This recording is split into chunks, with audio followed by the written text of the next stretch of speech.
I found my husband in the living room with my son's fiancée just hours before the ceremony. I was ready to burst in, but a flicker in the upstairs hall made me freeze. It was my son, Elijah, his face carved from stone. He glanced at me and whispered, "Mom, I already know, and it's worse than you think."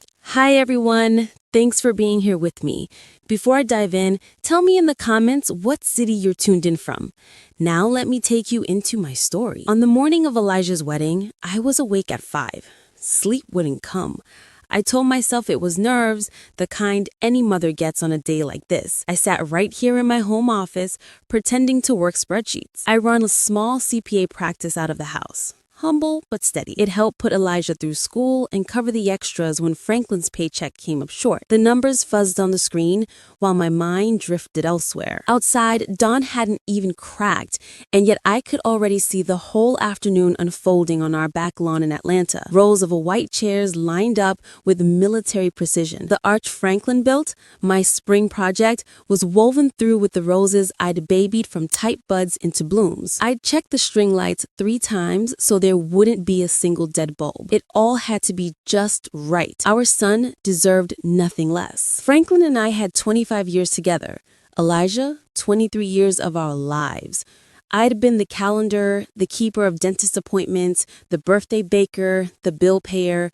Franklin was the charmer, the toast maker, the man everyone gravitated toward. I was the bedrock he leaned on. For a long time, that was enough. But something had shifted lately. A quiet gap had opened between us. Conversations died when I walked in. His phone sat tilted away. When I asked, he chuckled and brushed it off. "Just work, honey. Big promotion on the horizon." I decided to believe him. What else do you do after a quarter century? The office door clicked. Elijah stood there in pajama pants, a mug of coffee in hand, fatigue shadowing his eyes. He inherited my pragmatism, his father's looks. "Mom, you've been up forever. The ceremony isn't until 4. I want everything perfect for my boy," I said, forcing chair, as I shut my laptop. "That's not here," Elijah said in an odd note in his voice. He left early, said he was picking up a gift from Madison's parents, the Ellingtons. That was news to me. "Mom," he said quietly, "can I ask you something?" I swiveled to face him. Under the hard lamp glow, I could see real worry. "What is it, honey?" He inhaled. "Do you think Madison actually loves me?" The question landed like a gut punch. Madison, polished, ambitious, an up-and-coming architect from a well-connected family, looked perfect on paper. But I'd noticed her eyes glaze when Elijah talked about things he cared about. The way her phone kept finding her hand during dinners. "Why ask that today?" I said gently. "It's your wedding day." "I know." He stared into his coffee. "Maybe I'm just spooked, but sometimes when she looks at me, it feels like she's seeing past me. Like I'm just a square to tick on a checklist for the life she wants." He swallowed. "And lately, she's been glued to Dad. Mentoring, they call it. They're constantly on about investing and money." I had seen it too. How Franklin's gaze followed her across the room, the casual hands on her coat, refilling her glass, knowing her coffee by heart. 2 sugars, splash of milk, without asking. I didn't say it. I just squeezed Elijah's hand. "Jitters are normal," I offered. "Marriage is the biggest step you'll take." "It's not just nerves," he said, voice tight. He lifted his eyes. Pain lived there, and it scared me. "I think she's in love with someone else." A chill went through me. "What makes you say that?" "Little things," he said. "How she lights up when Dad calls. How she asks about him first. Yesterday I saw them in the garden, just talking. But the way he looked at her, it wasn't a father-in-law look." My neck flushed hot. I kept my voice even. "Elijah, that's a serious claim." "I know," he said quietly. "I hope I'm wrong." Before I could say more, the door opened again. Franklin stood there, crisp shirt and pressed slacks, impeccable as always.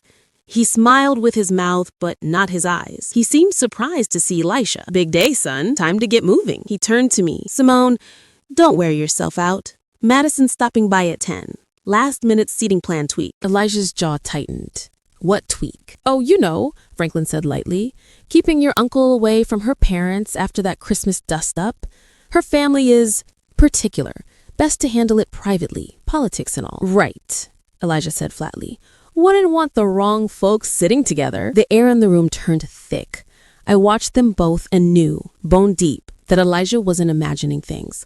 Something was off. terribly off. When they left my office, dread took hold. I was supposed to have a final call with the caterer at 10:30, a call I'd planned for weeks. Instead, I phoned to say I had a family emergency and needed to reschedule. That was a lie. The truth was, I cleared my entire morning. For the first time in 25 years, I was going to find out what was happening under my own roof. For 2 hours, I faked being busy.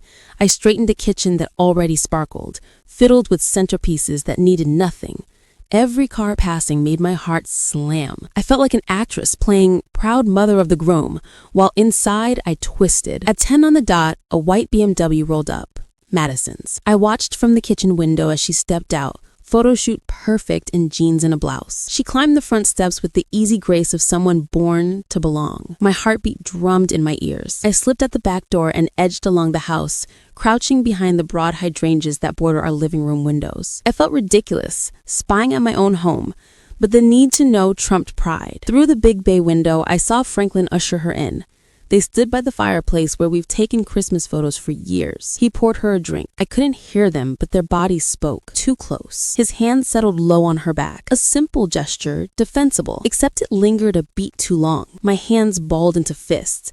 This was the room where we'd read Elijah's bedtime stories, where we'd hosted every family party. And now my husband was petting my son's fiancée on the morning of their wedding. It started to rise, to storm in and detonate it all, when movement in the upstairs hall caught my eye. In the reflection on the glass, I saw him, Elijah. He stood in the shadows at the top of the stairs, watching too. The sight stopped me cold. This wasn't just my pain, it was his. Downstairs, the temperature rose. Madison set her palm on Franklin's chest. She tilted her head, smiling up at him. She said something. He laughed. Not his polite laugh, the bright, easy laugh he used to reserve for me when we were young and everything felt possible. Then his hands slipped into her hair and they kissed. Not a peck, the kind of kiss that belongs in a movie. Red closed over my vision. A roar filled my head. I took a step toward the back door, ready to rip it off the hinges. A hand clamped my arm. I spun, heart vaulting. Elijah. He'd slipped outside and found me. He was pale, hollow-cheeked, but his eyes were flint. "Mom, don't," he whispered. "Not yet." "Elijah, this is..." The word curdled in my throat. "I know what it is," he said. His voice was steady, but his hands shook. "Mom, I've known for weeks." "Weeks?" I breathed, stunned. We crouched there in the hydrangeas, ridiculous and rumined. Inside, they'd migrated from the fireplace to the sofa. I couldn't look. I didn't want to believe it, Elijah said quickly. I kept telling myself I was wrong, that he was just being kind, that she was anxious about marrying in. But it kept going. Looks that lasted too long. Private talks. The way she lit up when he was near. "Why didn't you tell me?" I managed. Anger and protectiveness mixing. "Because I needed proof," he said, jaw tight. And because he met my eyes, older than his 23 years, I wanted to give them enough rope. He pulled out his phone, fingers trembling as he swiped. "I hired someone. A private investigator?" I whispered. "I'm not a fool, Mom. A month ago, I spotted them at lunch. He told me it was a business meeting. She told me she was shopping with friends. I knew I wasn't crazy. I needed the truth." He handed me the phone. The first photo, Franklin and Madison walking into the St. Regis Atlanta. Timestamp, 3 weeks ago, Tuesday afternoon, when Franklin was supposedly at a regional sales conference. Next image, them leaving 2 hours later, flushed and rumpled. "There are 17 separate dates," Elijah said quietly as I scrolled. "Dim restaurants, dark parking lots, hands laced, lips pressed. A parallel life, fully formed." I thought I might be sick. This wasn't a lapse. It was an operation. I stood, fury slamming into me like a wave. "We're stopping this," I said, my voice like metal. "Right now." "No," Elijah's tone cut through me. "Trust me, not yet." "A plan?" I hissed. "Elijah, we can't just let this wedding." "We absolutely can." There was a command in his voice I'd never heard. "Think it through. If we confront them now, what happens? They deny. Dad says you're hysterical. Madison cries. They turn it back on us." He was right. I could hear Franklin's voice already. "Simone, you're overreacting. She's nervous. I'm advising her as a father figure." "So what do you propose?" I whispered. rage sharpening into something hard and clear. He gave a tight, unfamiliar smile. Public, total, consequences. We don't just stop it, we make sure they can't do this to anyone else. I stared at my son. When did he get so calculating? Then I glanced through the glass again, and any old version of me died right there in the dirt. Tell me the plan, I said. That evening felt like I'd slipped into someone else's life. Franklin floated around the house, all smiles and small talk, asking about canapé counts and the timing for the champagne toast. He wore the mask so well, I almost believed it. Almost. Madison had left hours earlier. He kissed my cheek, told me how proud he was of Elijah, and practiced a few lines of his reception speech. I nodded in all the right places, while something inside me went very still. When the house finally quieted, Elijah and I locked ourselves in my office. We pulled the blinds and spread what we had across my desk. It looked like the start of a prosecution file. Timestamps, photos, notes, a command center for the war we hadn't asked for. "Who's the PI?" I asked, staring at a grainy image that made my stomach twist. "Aisha," he said. "Aisha Whitfield." My heart stuttered. "My sister?" He nodded, a little sheepish. I didn't know who else to trust. She did 20 years on the force before opening her own shop. She's smart, and she was never a fan of Dad. A bitter, humorless laugh escaped me. I hadn't told Aisha how far things had slipped. Pride kept me quiet. Shame, too. "I'll call her," I said, throat tight. She picked up on the second ring. "Simone, it's late. You okay?" "No," I said, voice breaking. "No, I'm not." I told her everything. Elijah's suspicions, what we'd seen that morning, the photos, the way my chest felt like it had been hollowed out. I cried in a way I hadn't allowed myself to all day. Ugly, heaving sobs. Aisha listened, steady as a metronome. "I'm not shocked," she said quietly when I finished. "I've watched him around that girl. I hoped I was wrong." Elijah mentioned the surveillance. "What else do you have?" "More than you want," she said, and her tone shifted to business. "I've tailed them for 3 weeks, twice a week at the St. Regis. He pays cash. Upscale lunches he never took you to. Last week, Cartier." A fresh flame of rage licked up my throat. Our money. The one I'd guarded for decades. The future I thought we were building. "And Simone," she added gently, "there's something bigger." My fingers tightened around the phone. "Say it." I started following the money to see how he was funding all this. She exhaled. "He's sloppy. And it isn't just Madison. I found a trail of monthly payments going back 15 years to a woman named Nicole Jenkins. The name meant nothing to me. Who? She was a junior at his old firm when Elijah was little. She left suddenly 15 years ago. A few months later, the deposits began. Aisha paused. "She has a daughter, 15, Zoe. No father listed. Simone, the resemblance is, strong." The room tilted. A child, an entire other life. 15 years. The missed dinners, the late nights, the golf trips, all of it clicked like tumblers in a lock. "I need to know for sure," I whispered. "I figured you would," she said. "If we can get a clean sample from Franklin, I can get a preliminary comparison at a private lab. Not for court yet, but enough to confirm." That night, when Franklin's breathing settled into the rhythm of sleep, I slipped out of bed. Every creak of floorboard sounded like a gunshot. In the bathroom, I stared at his toothbrush as if it might bite. My hand shook as I slid it into a zip bag. It felt like a trespass. Then I remembered all his trespasses. I tucked the bag in the mailbox for Aisha to grab before sunrise. By the time I crawled back under the covers, the person I'd been that morning felt like a stranger. I lay awake beside the man I'd trusted for half my life and thought only of evidence. By mid-morning, the house hummed with florists, rental crews, and a photographer scouting angles. My phone buzzed. "Aisha, I've got more on the money," she said, voice clipped. "It's worse than we thought." We met in my car 2 blocks away, where I could think. She swung her laptop around. Rows of dates and dollar amounts glowed on the screen. "He's been bleeding cash for years," she said, pointing.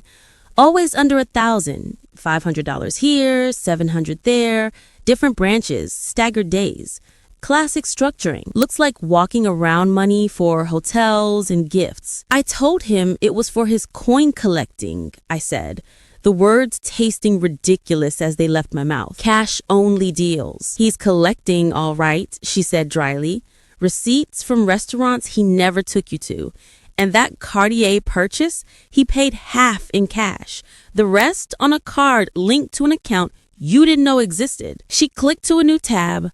My stomach dropped. It was our retirement account. These, she said, tapping a highlighted column, are loans taken against your pension plan. 18 months, almost $60,000. He'd need my signature, I said, even as dread told me the answer. Aisha slid a scanned document beside my last tax return. She forged it, convincing at a glance, not yours. The world tilted a degree. This wasn't just betrayal.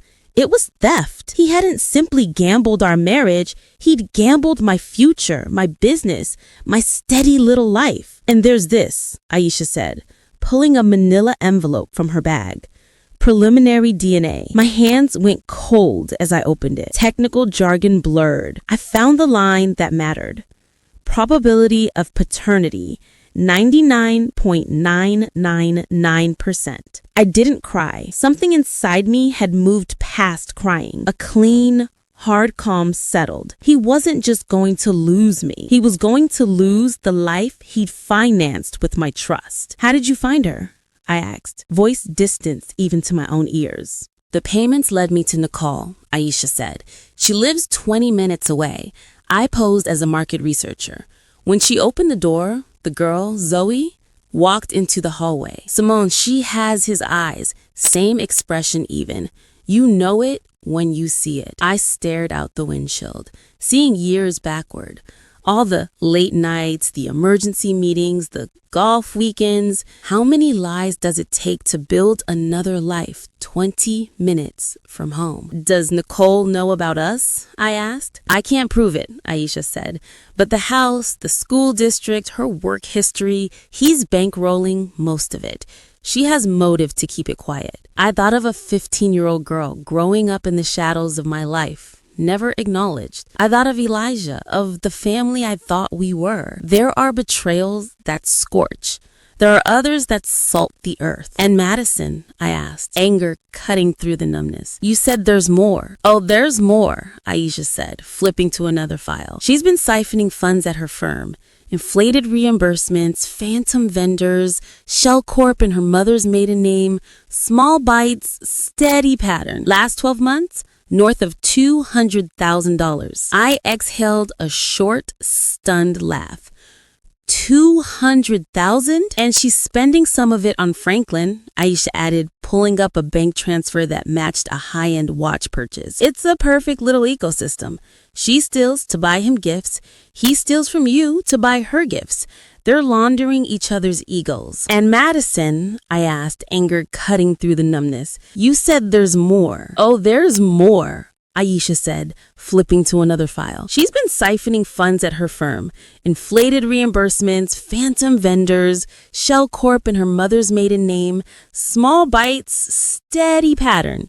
Last 12 months, north of $200,000. I exhaled a short, stunned laugh. 200,000? And she's spending some of it on Franklin, Aisha added, pulling up a bank transfer that matched a high-end watch purchase. It's a perfect little ecosystem. She steals to buy him gifts. He steals from you to buy her gifts. They're laundering each other's egos. And I suppose the can't-miss real estate deal she pitched him was part of this too, I said, bitter. The deal doesn't exist, Aisha confirmed. The money landed in her shell and never left. He never saw it. He was so smitten he didn't check. I stared at the screen. Statements, photos, receipts, forged forms, and now a criminal file ready for a prosecutor. 25 years of marriage reduced to label tabs in a case binder. It felt obscene. Aisha, I whispered. Can we really do this in front of everyone? She squeezed my arm. If you do it privately, they'll gaslight you until you doubt your own eyes. This way, there's no room for spin. It's not vengeance, Simone. It's accountability. Madison faces charges. Franklin answers for financial fraud in civil court. The lies stop in the daylight. I pictured Elisha at the altar, his face set like granite. I pictured Zoe, a child thrown into this without a choice. I pictured my own life bent around someone else's story. "You're right," I said, finding my voice again. "Walk me through the plan." She had already moved the pieces. She'd come early, disguised as catering staff. Her laptop would be wired to the big projection screen we'd rented for a slideshow of baby photos. The remote fit in the palm of a hand. One click would cue a sequence: photos, timestamps, bank records, forged loans, Madison's embezzlement, and finally, the DNA. My attorney has the divorce packet ready, signed and notarized. Copies of all the evidence are on a flash drive in my clutch. However this plays, my marriage ends today. "Good," Aisha said. "I've also shared Madison's file with a contact in economic crimes. If they move fast, there'll be cuffs." For a second, pity pricked at me. For her parents, for the spectacle. Then I remembered the St. Regis photos, the necklace, the toothbrush in a plastic bag. I started the car. I said, "Let's finish this. We have a wedding to stage." The hours leading up to the ceremony felt like walking through fog on a stage I'd built myself. I slipped back into my role, the gracious host, the proud mother. I checked in with the planner, smiled at relatives, and answered the caterer's last questions as if my hands weren't shaking. Franklin was in rare form, glad-handing with guests, clapping backs, making toasts with sparkling water before the champagne even flowed. At one point, he slid an arm around my waist and murmured, "You look stunning, Simone. Couldn't have asked for a better day." I looked straight into the eyes of the man I'd loved for half my life and felt nothing, a quiet, dead cold. Elijah mirrored me, polite, composed, standing for photos, hugging friends. But every time his gaze crossed mine, the same flint spark passed between us. We knew our cues. Aisha arrived early in a black catering uniform, hair tucked under a cap. No one noticed when she rolled in a spare AV cart and threaded a slim HDMI cable to the big rental screen by the oak. The excuse was easy, a montage of baby pictures after the ceremony. She tested the feed once, twice, then tucked a thumb-sized remote into her apron pocket and melted back into the staff. My part was simpler and heavier. In my clutch, the signed, notarized divorce papers and a flash drive with duplicates of every file Aisha had compiled: bank records, surveillance photos, forged loan documents, Madison's embezzlement trail, the preliminary DNA report. At 4:05, the quartet struck the first notes, and we took our seats. Franklin sat beside me, fingers lacing through mine in what read as tenderness. I didn't pull away. Madison appeared at the end of the aisle, lace and illusion, an image crafted for magazine pages.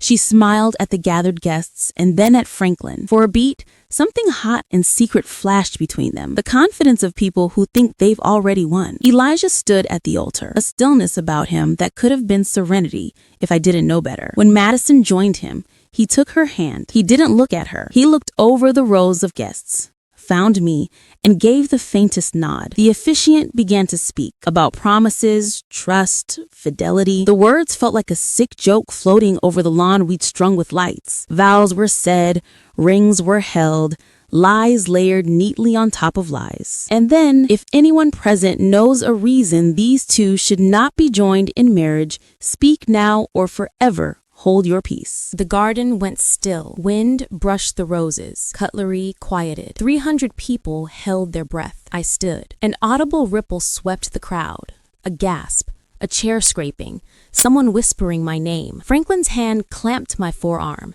"Simone, sit down," he hissed through his smile. "Not now." I shook him off as if he'd burned me and looked to my son first. Elijah's face didn't move. He just nodded once more. Then I turned to the guests. "I'm sorry to interrupt," I said, projecting so the people in the back row could hear every word. But the officiant asked a question, and yes, I do have a reason. Judge Ellington, Madison's father, surged halfway up from his chair. "Mrs. Whitfield, what is this?" "The truth, Your Honor," I said evenly, "about what your daughter has been doing, about what my husband has been doing, and about why this marriage cannot proceed." "Franklin," Simone snapped under his breath, face flushing, "you're being hysterical." I slipped the small remote from my clutch. "Am I?" I pressed the button. The screen flickered to life behind the arbor. The first image filled the canvas. Franklin and Madison locked in a kiss in my living room, The one Elijah and I had watched with our own eyes less than 24 hours earlier. The sound that tore through the garden was animal. Shouts, gasps, the rustle of bodies lurching to their feet. Madison's mother pressed a hand to her chest. Someone dropped the glass. It shattered like a tiny gunshot. "This wasn't a single lapse," I said, my voice carrying cleanly over the noise. The next slide snapped into place. A time-stamped photo of the St. Regis entrance.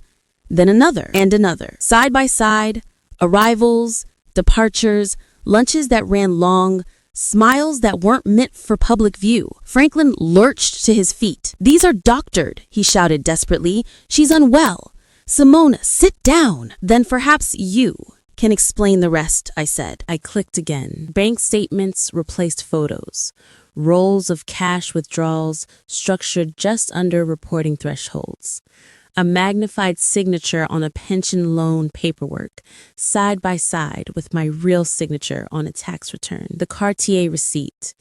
A candid of Madison at her bachelorette dinner wearing the exact necklace. The garden's noise dulled to a low, horrified hum. This had spilled beyond salacious into criminal. "And we aren't done," I said, letting the words fall like stones into the quiet. I clicked again. "This isn't only adultery," I said, my voice cutting cleanly through the murmurs. "It's fraud." Up came a sequence of slides Aisha had stitched together. Expense reports with padded line items, invoices to consultants who didn't exist, deposits into a shell corporation registered under Madison's mother's maiden name, transfers led, neat as a trail of crumbs, into a private account. A final tally glowed in the corner. Over $200,000 siphoned from her firm in the last year, I said. And here, I pointed at the screen, are purchases tied directly to those funds. A bank transfer flashed, followed by a luxury watch charge. Somewhere in the middle rows, two senior partners from Madison's firm stared, faces hardening from confusion to cold fury. The garden had gone quiet in the way hospitals go quiet right before the crash. Even the wind seemed to hold its breath. "And the rot goes deeper," I said. "It didn't begin with her." I pressed the button once more. The slide changed to a lab header, a string of scientific terms, and a single bold line at the bottom. Probability of paternity, 99.999%. Beside the report, a photo of a bright-eyed 15-year-old girl smiling at the camera. "This is Zoe Jenkins," I said, my throat tight, but my voice steady. "She is my husband's daughter. He has kept her a secret from me and from his son for her entire life." The silence that followed wasn't empty. It was dense. 300 people stared at the screen as the shape of the truth redrew itself in their minds. Madison made a small, strangled sound, the lace of her gown trembling with each breath. Then she folded where she stood, collapsing into a white heap at the altar. The spell snapped. The lawn exploded into motion, voices rising, chairs scraping, phones held high like a wave of tiny periscopes. Madison's mother ran to her. Her father, Judge Ellington, stood rooted, eyes locked on the slides, color draining from his face. The string quartet had gone silent, bows suspended in midair. Franklin froze, every expression he owned flickering across his face in rapid succession. Outrage, panic, calculation, dread. He glanced at me, at the screen, at the crowd. There was no version of this where he could charm his way out. He did what cowards do when faced with the fire they lit. He ran. He shoved past chairs and guests, jostling a server's tray and sending flutes of champagne to the grass in a glittering crash. He cut toward the drive with the urgent clumsiness of a man trying to outrace his own story. A figure in black stepped from behind the old oak by the fence line. Aisha, still in her catering cap and apron, pivoted, extended one foot, and clipped his ankle with precision. Franklin pitched forward, skidding across our manicured lawn, his suit collecting grass stains like badges. "Going somewhere, Frankie?" Aisha asked, strolling over as he struggled to scramble upright. She had the calm of a former cop who has seen this play before. "On your son's wedding day?" By then, Elijah was at my side. He slid an arm around my shoulders, a steadying weight. Across the aisle, Madison had been heaved upright by her mother, hair tangled, veil awry, eyes wild. She jabbed a shaking finger toward me. "You," she screamed, voice breaking. "You set me up. You did this to ruin me." "No," Elijah said, his tone ice cold and even as a plumb line. "You and he did this. We just stopped the lie." Franklin yanked his arm free of Aisha's grip. "Let me go," he snapped. "You have no authority." "Licensed private investigator," Aisha replied, flashing her badge with a flick of her wrist, voice still mild, gaze sharp. "And I have reason to believe you've committed civil fraud. But lucky you, that's for your wife's attorney. I'm not here for you." She glanced over her shoulder. 2 uniformed officers were already threading through the gawking crowd, faces impassive, the way professionals get when the cameras come out. "Madison Ellington?" the lead officer asked as they reached the altar. Madison's eyes widened.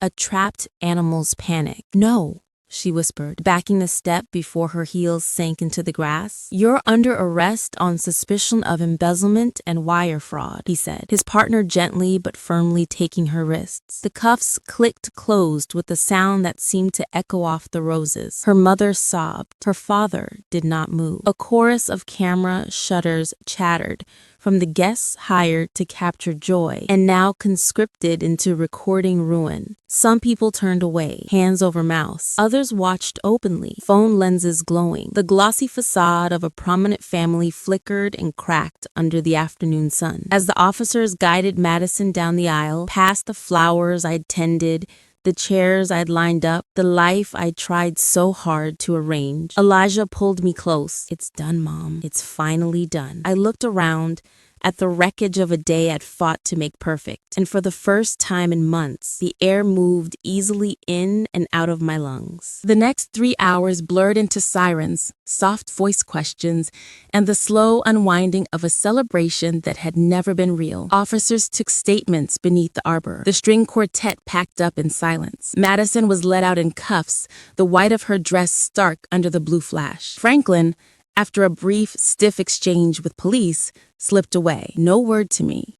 No glance at his son. He just vanished. When the last guest drifted off the lawn and the chairs sat empty in neat rows, Elijah turned to me, his face gentler than it had been in weeks. "You okay?" "I don't know yet," I said honestly. "I feel numb." The next few weeks were the longest of my life. The stories spread on local news sites like spilled ink. Wedding day scandal. Bride arrested at the altar. Father of the groom exposed. Our faces were everywhere. I let the phone ring. I left the curtains drawn. A few long-term clients quietly moved their accounts, uncomfortable with the spotlight. It stung, but I understood. The morning after the non-wedding, I did what I'd planned. I sat in my attorney's office with a sealed envelope, signed, notarized divorce paperwork, and a flash drive of everything Aisha had compiled. We filed. With that mountain of proof, Franklin didn't contest. The legal process was brisk and merciless. I kept the house. I received a substantial share of what was left as compensation for the money siphoned from our retirement. It didn't feel like winning. It felt like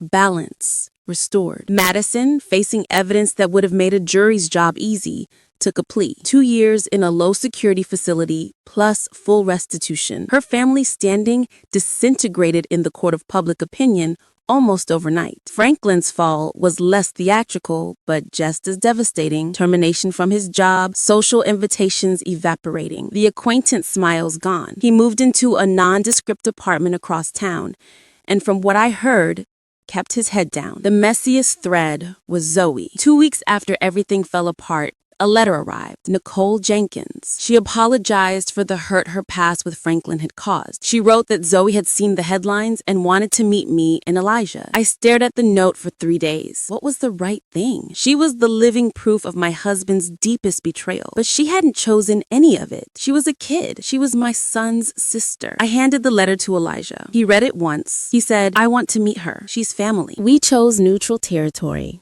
a quiet coffee shop halfway between our towns. I worried my napkin to threads while we waited. They walked in, Nicole, tired around the eyes, and Zoe, clutching a paperback to her chest. One look, and I understood Aisha's warning. The eyes were Franklin's. So was the careful, wary intelligence behind them. The first meeting was clumsy. Words felt too small. Elijah carried most of the conversation. About school, the book in her hands, favorite classes. He never asked about Franklin. He just talked to her like a person, like a sister meeting a brother for the first time. I mostly watched, trying to reconcile the child in front of me with what she represented. Before we left, Zoe thanked us in a small voice. I didn't know if you'd want to see me, she said. Elijah didn't miss a beat. We do, he said. We really do. We met again the next week, then for lunch, then for a movie. They started texting old films, spicy food, music recommendations. Piece by piece, something tentative and real began to form. Months rolled by, and life began knitting itself into a new pattern. The divorce moved from petition to decree. The headlines faded as fresher scandals took their place. I put my head down and rebuilt my client list one conversation at a time. Slowly, people returned. Word of mouth returned. Stability returned. I sold the big house, the one with the back lawn that had held both our best memories and our most public ruin, and bought a smaller townhome closer to the city. Quiet street, sunny kitchen, a balcony big enough for herbs, and a folding chair. It felt like exhaling. It felt like mine. Elijah did the hard work too. Therapy twice a week at first. Then a decision I never expected. He quit the corporate ladder he'd been climbing and went back to school for landscape architecture. He wanted to build places that feel like peace, he told me. He started designing courtyards and pocket parks, order and beauty from dirt and stone. He met someone too, a kind, grounded librarian who looks at him as if surprised the sun doesn't rise for him alone. And Zoe, she wove into our days quietly, sweetness sneaking in through the side door. Sunday suppers every other week, she and Elijah teased like they'd had a lifetime of practice. Their group texts bloomed with film screenshots and chili pepper emojis. Somewhere along the way, the knot in my chest loosened when I saw her name on my phone. She stopped being a symbol. She was just Zoe, a smart, funny 15-year-old, and in a complicated, unexpected way, part of us. About a year after the wedding that wasn't, my doorbell rang at dusk. When I opened it, Franklin stood there on the stoop, a thinner, grayer version of the man I once knew. The polish was gone. In its place, a quiet kind of wear. "Can I come in?" he asked. I hesitated, then stepped aside. We sat in my small living room, the one with the plant-lined window and the second-hand rug I love. "I'm in therapy," he said, staring at his hands, trying to understand myself. "I'm sorry, Simone. For the lies, for the years, for what I did to you, to Elijah, to that girl." I listened.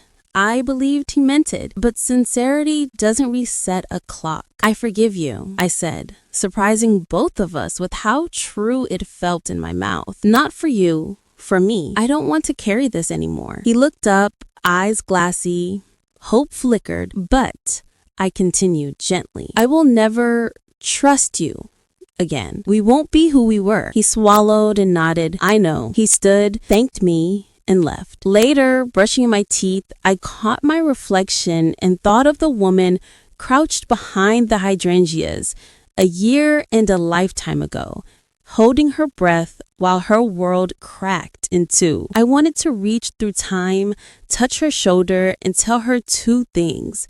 You will survive, and the truth will set you free, even when it burns. The family I thought I had shattered in the sunlight that afternoon. The ashes were real. So is what we built from them. Smaller, quieter, imperfect, and honest. Elijah, Zoe, me. We tell the truth now. We choose each other with our eyes open. It's not the life I imagined. It's a life that's enough. Thank you for staying with me. If any part of this hit home, I'd love to hear your thoughts. Share your experience in the comments. If you want more stories like this, please like the video and subscribe. Be gentle with yourselves. I'll see you next time.